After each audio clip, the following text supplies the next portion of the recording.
The test is in 4-part, Part 1, Part 2, Part 3, and Part 4. Now look at Part 1. Part 1. John Helston, a student from London University, wants to know some information about a 21st conference. You'll hear a conversation between John and university staff. Now you have some time to look at questions 1 to 5.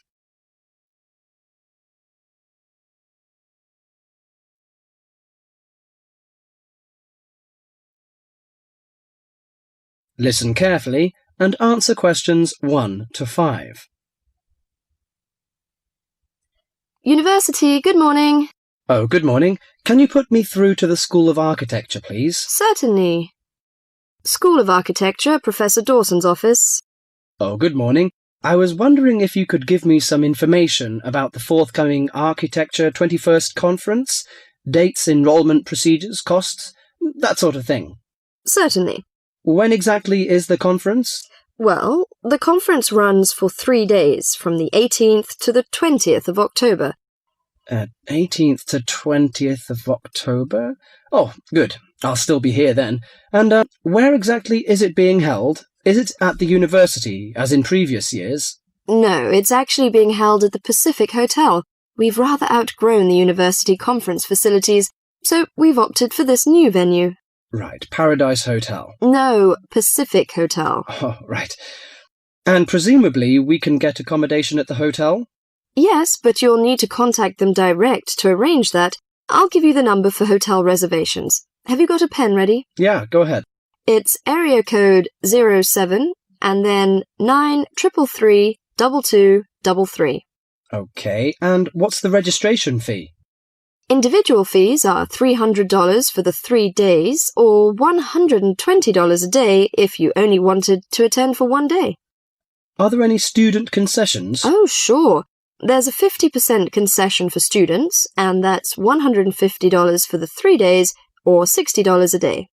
And am I too late to offer to give a talk? Oh, I'm pretty sure you've missed the deadline for that. Oh, really? But I've only just arrived here in Australia. Is there any way I could have a paper accepted? Well, you'd need to talk to Professor Dawson. He's the person organising the conference this year. I can put you through if you like. Oh, yes, please. That'd be great. Oh, and can I just check the spelling of his name? Is that Dawson? Yes, that's correct.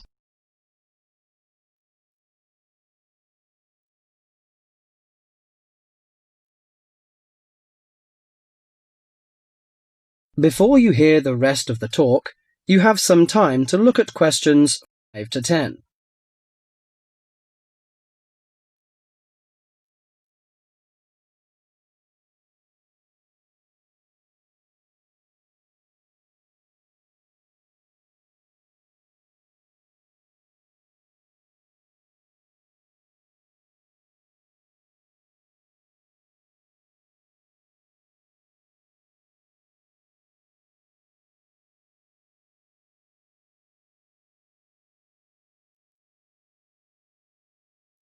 Now listen carefully and answer questions 6 to 10.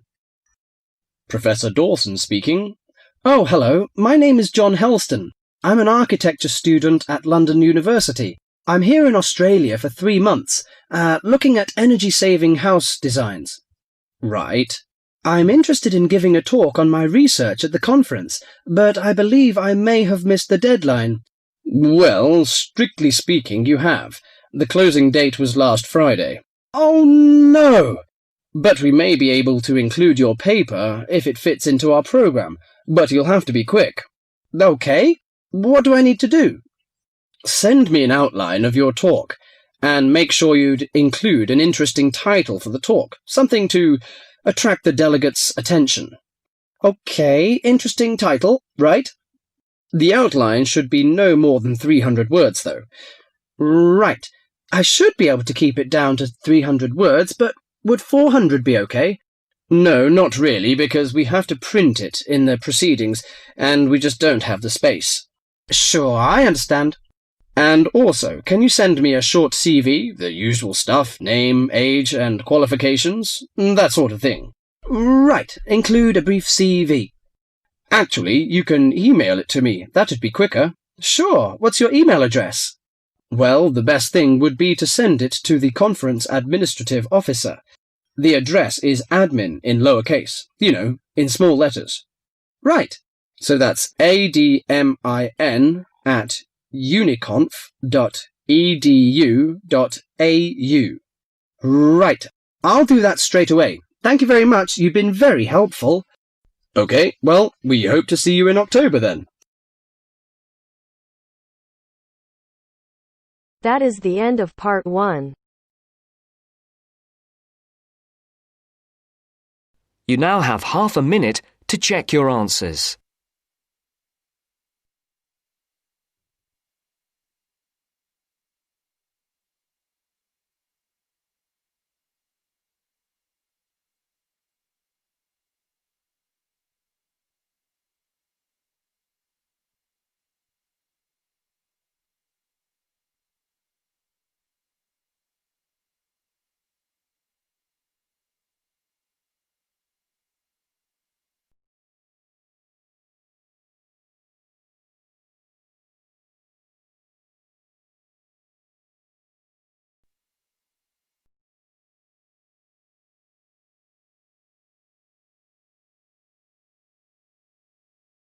Now turns to part 2.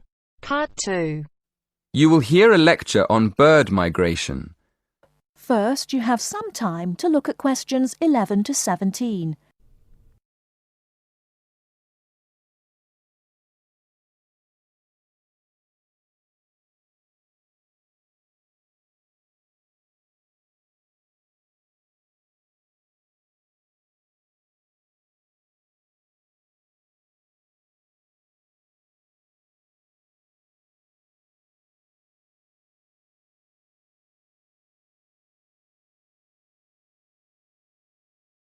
Now, listen carefully and answer questions 11 to 17. My lecture this evening will focus on the migration of birds. That is, how birds fly in big groups from different parts of the world at certain times of the year. In the first part of the lecture, I'll talk about the reasons why birds migrate, when they migrate, and which parts of the world they migrate from and to. To start with, why do birds migrate? Well, there are two main reasons. 1, they migrate to look for food, and 2, they travel to parts of the world that are more suitable for breeding. In fact, these reasons are closely linked. As you can imagine, when birds are breeding, they need extra food to feed their young. And in the spring, in the cooler climates of Europe, there is a lot of food for birds, especially insects. So generally, during the spring, birds fly up from the tropics, which are hot, to cooler climates in the north. They stay there for a few months to bring up their young. And then, when the weather in the north gets cold in the winter, they fly back to warmer climates in the south. Now I'd like to talk a bit about how global warming has affected bird migration. One of the effects of global warming has been to make the spring come earlier in the northern regions of the world. When spring comes early, the plants and insects that birds need to bring up their young are also available earlier. Research has shown that quite a lot of birds have started to migrate earlier because of higher temperatures. But unfortunately for some species, this hasn't been early enough. What I'm saying is that birds that are travelling a long way for breeding may arrive too late to find enough food to feed their young, and their population drops drastically. Scientists are currently researching more about this. Before you hear the rest of the talk, you have some time to look at questions 18 to 20.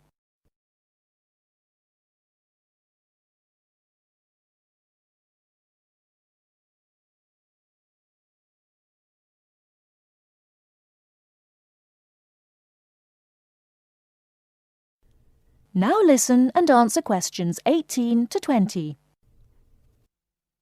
Now, I thought I'd finish by just briefly describing a few different patterns of migration. Migration varies with the type of bird and the area they come from. For example, one kind of migration is partial migration. This means that some birds in a particular species will migrate and others won't. It usually depends on how the weather affects food supplies, and very often happens in the tropics. In another migratory pattern, a bird called an Arctic tern migrates the whole length of the globe, from the North Pole to the south. The Arctic tern travels between 12 and 15,000 kilometres each way when it migrates in a complete circle around the world. It's quite amazing. Right, and lastly, I'd like to mention a pattern which isn't nearly as spectacular, but is very interesting. And this is the way many birds migrate across North America. In this pattern, the birds fly northwards in the west of the country and then back south again in the east. So, if you imagine it, they're actually migrating in a circular pattern, like the hands of a clock, not in a straight line, as we might think. That is the end of part 2. You now have half a minute to check your answers.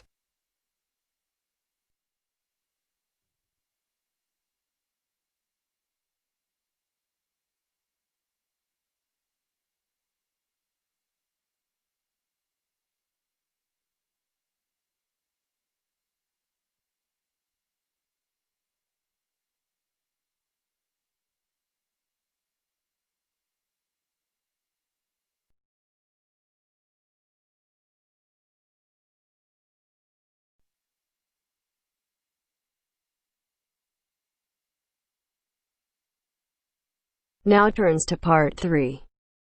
Part 3. You will hear an interview with Dr. Simons. First, you have some time to look at questions 21 to 24.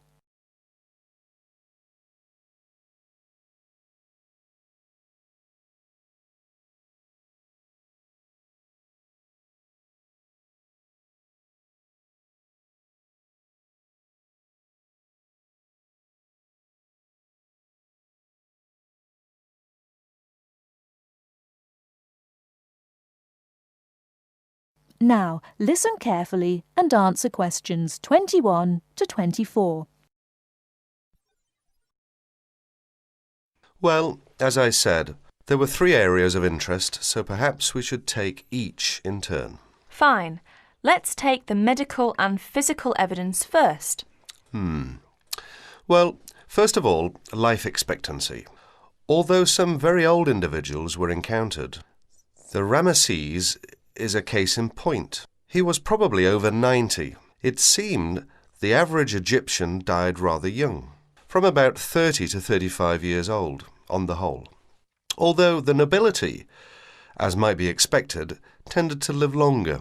Some of them have been found to be 50 or 60 years old. Well, naturally, the older they got, the more medical problems were encountered. But some modern disorders have so far not been found. There is no evidence yet of any malignant tumours, for example, although the fact that most people studied were comparatively young could account for this. Another modern problem, dental decay, was also absent, probably due to the plain diet and absence of sugar. There was another problem with teeth caused by this diet. The stones on which their flour was ground caused a lot of grit to get into the bread, and this eroded the teeth, so much that many older people must have suffered greatly and could have been confined to a liquid diet.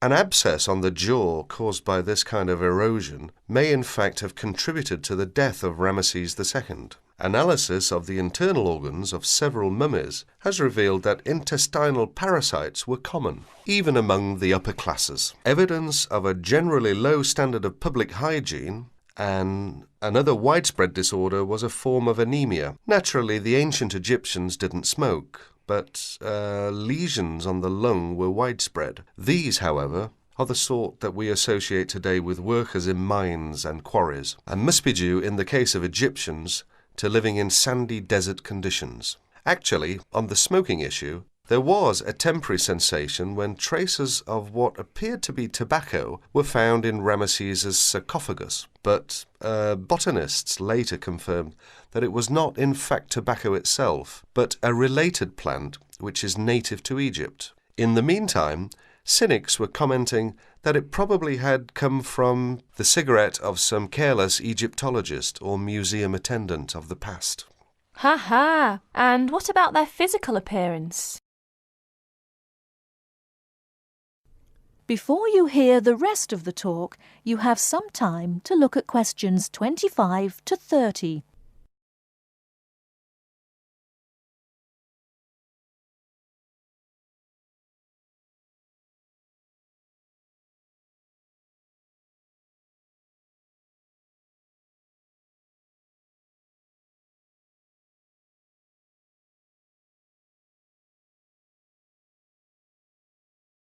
Now listen and answer questions 25 to 30.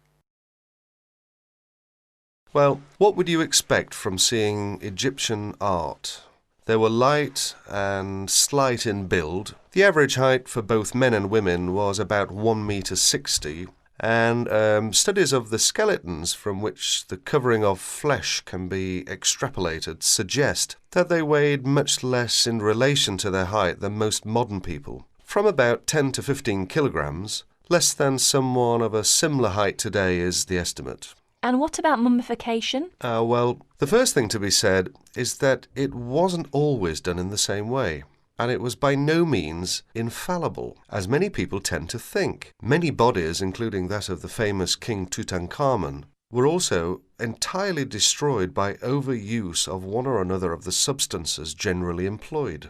The basic procedure was much the same, however. Most of the internal organs, including the brain, were removed and preserved separately in a jar. The brain was got out through the nose using a sort of hook. Oh dear. Yes, it used to be thought that the heart was always removed too, but in the case of Ramesses it was found in place. The body was then immersed in a substance called natron. That's a form of sodium carbonate, which occurred naturally in Egypt, for 40 to 70 days. It was then washed, made up and wrapped in linen bandages and placed in its coffin or sarcophagus. Then it was soaked in oils, resins and perfumes to help preserve it further. You said the body was made up. Do you mean its face was painted? Yes. Ramesses was not only made up, they had to restructure his nose, which was damaged when they took out his brain. The investigators found that it had been stuffed with small animal bones and peppercorns of all things. His hair had been dyed too. You said that Ramesses had suffered other adventures after his death? Well, yes. Poor chap. Well, for a start, he was found in a much later tomb than his real date. Along with a lot of other pharaohs, it looks very much as if the priests of later times had moved and reburied him to save him from tomb robbers. His body was transported, along with the other pharaohs found in the same tomb, to the Cairo Museum. That was in 1871, and it was put on display. Well, naturally, removed from the dry desert atmosphere, his body started to deteriorate, and by the 1970s was in very poor state. That was part of the reason why the Egyptian authorities gave their consent for its temporary removal to Paris for study. Yet another upheaval. The French experts aimed not only to carry out an investigation, but were also able to apply the latest techniques of restoration and conservation, so that at the end of the study, Ramesses was specially treated and then rewrapped in new bandages. Well, they weren't exactly new, since they were of ancient Egyptian date, given a new sarcophagus and carefully transported back to Cairo, where he is now kept in a controlled environment, which should slow down the deterioration process. So, as I said at the beginning, not only was science served, but a proper respect was paid to the remains in the end. Exactly.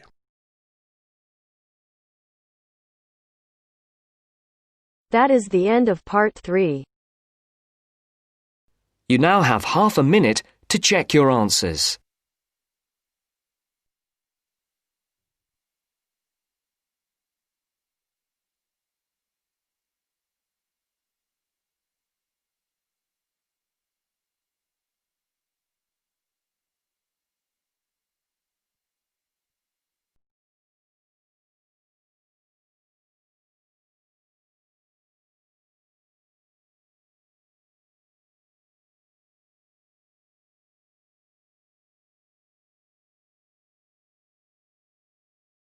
Now turns to Part 4. Part 4. You will hear a talk given by Dr. Miranda James. First, you have some time to look at questions 31 to 35.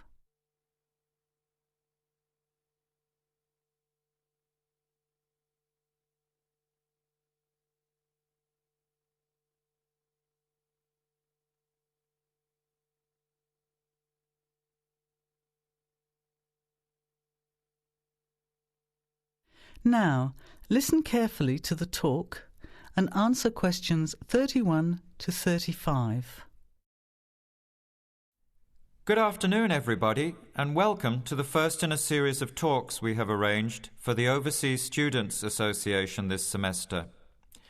Dr. James has very kindly agreed to speak to us today on the topic of public speaking, and judging from the large numbers of you here, it's clearly a subject of great interest and relevance. Dr. James. Hello. It's good to see so many of you here, and hopefully what I'm going to tell you will be useful to you both here at the university and in your future employment. Many people avoid speaking publicly, by which I mean in front of, say, 10 or more people. Not because they lack the ability, but mainly because they lack confidence, which is really only due to lack of practice. Today, as a consequence of the influence of television, audiences expect speakers to be relatively brief and to the point, in addition to being well-informed and interesting or entertaining. Probably the most important part of public speaking is what you do beforehand, by which I mean preparation. This includes practical details, such as knowing precisely what your topic is and exactly how long you are expected to talk for. You should also plan the content thoroughly. A good strategy is to write out the content as you intend to say it, and then make brief notes, preferably on small cards, which you use to talk from. This way you sound more natural. You incorporate pauses while you look at your notes, and you can then look at your audience while you are speaking. Never read your speech without looking at the audience. Eye contact is a very important part of communicating with an audience. So deliberately move your head and look around at your audience. Pauses are important, as most people, when they are nervous, tend to rush through their speech. Now you have some time to look at questions 36 to 40.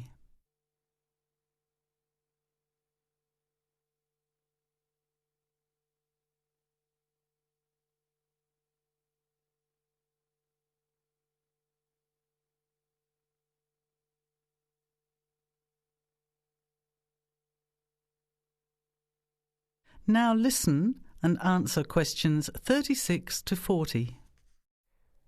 Practice speaking slowly. This gives you more time to pronounce your words correctly. It's always easier for your audience to listen to someone whose speaking is clear and calmly paced, so that they can understand the ideas being explained. And the bigger the group, the more slowly you should speak. Remember to project your voice, speaking clearly to the person furthest away from you. It's a good idea to rehearse and record yourself. Pay attention to your intonation when you listen to yourself. It's even harder if you're speaking in a second language, I would imagine. But there's nothing worse than listening to a flat, monotonous voice. So try to vary your tone and rhythm. This will add meaning to your words. Lastly, pay attention to both your posture and your gestures. A confident person stands or sits in a small group with their head up, chin out and shoulders back. Try to avoid scratching or fiddling with your hair or beard or pens, jewellery and so on. These movements can distract and irritate your audience. Yet you may be unaware of them yourself. Another reason for rehearsing, preferably with feedback from a friend, or better still, on video. I hope these few tips will make your experience of speaking in public a little easier. Remember, practice makes perfect.